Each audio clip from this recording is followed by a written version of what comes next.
Hello, good morning! Siyempre, third week na naton. Kag-happy gid kita ka nalampasan ta na ang first week, second week. Ari na kita sa third week, October 14, 2025. Hello, good morning! Ito naman ang ating ingredients for our third week na rice chori. October 14, 2025. Tata, let's go! Luto tayo! Ito ang ating kawali at lagyan ng ating olive oil. Isa ng bawang.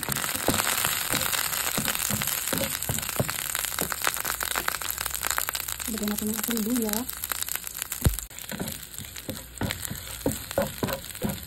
Ilagay natin ang ating kangkong.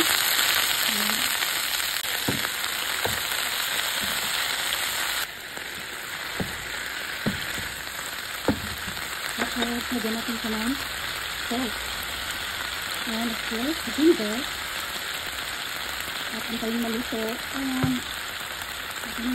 And tsaran, luto na yung ating kangkong. At saka nagprito ako ng pork belly. Hindi ko na na-videohan. So, gikat-kat ko lang at nilagay ko na dyan as toppings. Siyempre, dagdag na natin dira as our source of protein. Tara. Para hindi tamang luya. Kag pirmi tayo may enerhiya. Tara, let's go. Ayan, tuna kinilaw. Ang kangkong with pork. Pasensya lang gid sa background ha kay gaulan diri magahod. O siya dali na ara na gid ang ako na perfect nga pagkaon for today's video. Gawa tayo ng ating tuna salad. Ricaros, sili, luya. Hindi sa inyo kung ano kadami. Pwede nyo ubusin, pwede rin hindi.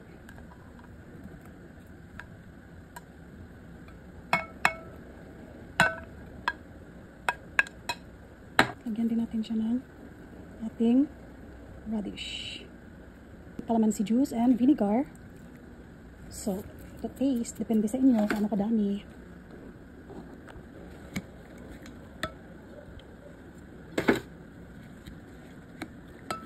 Mix lang natin yung ating salad. Ayan na siya, super guwapa, lami, kanamit.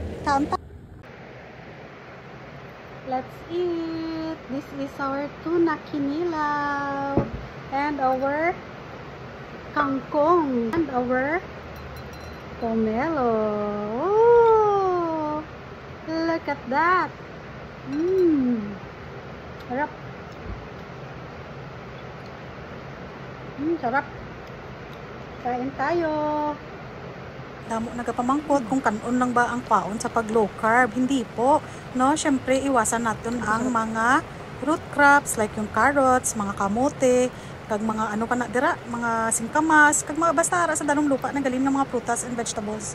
Kaya nga damo na sila starch, then magtaas naman ang sugar mo, imbis tuloy-tuloy na ang lawas mo dira nga naka-adjust, nga wala ka na sa mga sugary, sweets, mga starchy carbohydrates sa lawas mo dira, mga juices, etc. Syempre, hindi ka na magliwat-liwat sa numero 1, gusto mo pang balikaw. Kung gusto ka hindi ka na magbalik, seryoso ang ginahimo mo, kay hindi na para sa ibang tao, kay para na sa sarili mo. Kag syempre ang safe natin nga kaunon pirmi, mga seafoods, parehasin na tuna, kaon ako sang kangkong, mga gulay, eggs, mga muna, mga rich in proteins nga mga pagkaon, mga taba-taba, kay hindi ka mahadlok sina nga high blood ka or ma-cholesterol kada, kay nga aman natural fat na sila. Amo na sila mag-supply sang energy sa imo nga body. Di man ta di doktor, hindi man ta dietitian o ano dira, area experience kiniyaya sa akon gid first hand experience, no? Kaya gina-share ko lang sa inyo, muna bala. Basiling nila, kung gusto mo may pagbabago sa imo kagulingon, sa imo man kagulingan mag-umpisa, hindi sa ibang tao. Ti padayon ta. Amo na ginhambal nila nga ang mga prutas, mga pasta nga na amo na bawal na sila kay processed foods na siya, may mga preservatives na kung ano-ano pa na dira, may mga carbohydrates. Ang mga prutas naman naton may fructose, sucrose, glucose, kag kung ano-ano pa da nga mga sugar nga present, natural sugar gani siya kag sweet. Pero ang problema ta dira ya, kung damo ang ginakaon mo, syempre maglampas ka na sa limit mo nga isa ka pupungko, isa ka kilo gid gikaon mo, magturorong ng mata mo da, charot lang. So mga example sa mga taas sa fructose, sucrose nga mga prutas, saging, kapayas, mga mansanas nga dati ginambal ta, 1 apple a day keeps the doctor away, my god. Tapos mga mangga, pinya, etc. I-research nyo balaan nyo na kung anong mga dapat limitasyon sa sarili nyo kay hindi lang na yung isa kapag pungko, okay na yun, lamunon mo na. Ang mga safety, yung mga prutas, ano na iya sila?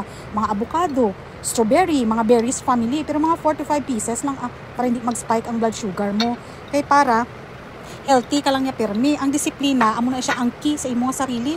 Damo na naayo sa low carb like may mga maintenance, taas ila kuno BP, taas ang blood pressure para sa akon, taas ang akon nga anxiety, acid reflux, mga kriya nyo da, may mga GERD, cholesterol na reverse ang mga diabetic patients. Wala na sila nag-maintenance. So bago ka mo magsalom diri sa low carb nga ni, mag-research kamo ana, hindi nga nagbirada kamo kaon kanon. Tapos ay buwas gulay na lang ko. Hindi amo sina. Kung gusto nyo gid strict diet, strict gid nga wala sang carbohydrates kay para maging successful kag may pulos man ang imo nga ginahimo, kay para hindi masayang ang effort mo ba o di ba? Kung gusto mo gid well guided ka, pakonsulta ka sa doktor.